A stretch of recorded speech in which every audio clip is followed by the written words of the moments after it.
My name is Elizabeth Wathuti. I am a youth climate activist from Kenya. I have done a lot of soul searching about what to say here today. I have asked myself over and over what words might move you. And then I realized that making my 4 minutes count does not rest solely on me.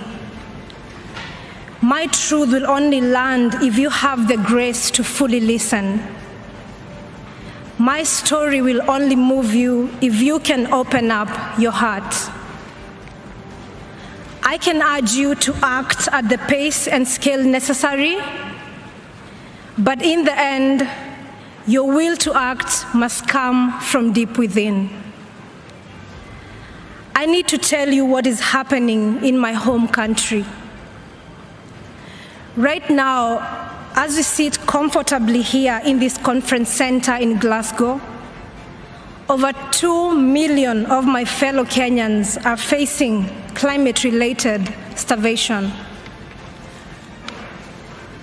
In this past year, both of our rainy seasons have failed, and scientists say that it may be another 12 months before the waters return again. Meanwhile, our rivers are running dry, our harvests are failing, our storehouses stand empty, our animals and people are dying. I have seen with my own eyes 3 young children crying at the side of a dried up river after walking 12 miles with their mother to find water. Please open your hearts.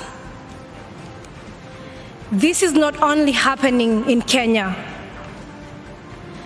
Over the past few months, there have been deadly heat waves and wildfires in Algeria and devastating floods in Uganda and Nigeria.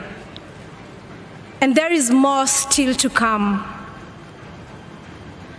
By 2025, in just 4 years' time, half of the world's population will be facing water scarcity. And by the time I'm 50, the climate crisis will have displaced 86 million people in sub-Saharan Africa alone. I would like you to join me in holding a moment of compassionate silence for the billions of people who are not here with us today, whose stories are not being heard, and whose suffering is not being felt.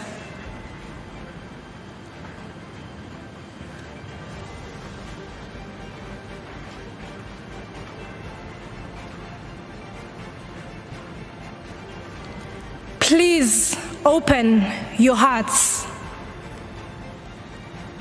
If you allow yourself to feel it, the heartbreak and the injustice is hard to bear. Sub-Saharan Africans are responsible for just 0.5% of historical emissions.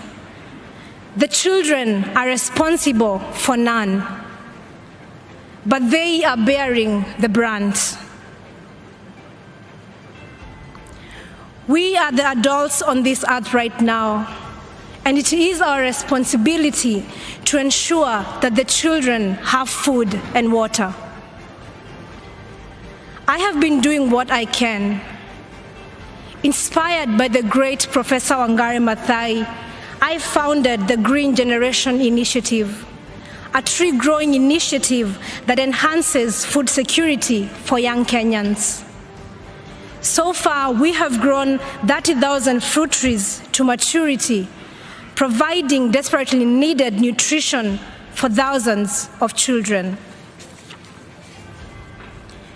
Every day, we see that when we look after the trees, they look after us. But these trees and the life-saving fruit they bear will not survive on a 2.7 degrees Celsius warmer planet. The decisions you make here will help determine whether the rains will return to our land. The decisions you make here will help determine whether the fruit trees we plant will live or perish. The decisions you make here will help determine whether children will have food and water. I believe in our human capacity to care deeply and to act collectively. I believe in our ability to do what is right if we let ourselves feel it in our hearts. So for these next 2 weeks, let us feel it in our hearts. The children cannot live on words and empty promises. They are waiting for you to act. Please open your hearts and then act. Thank you.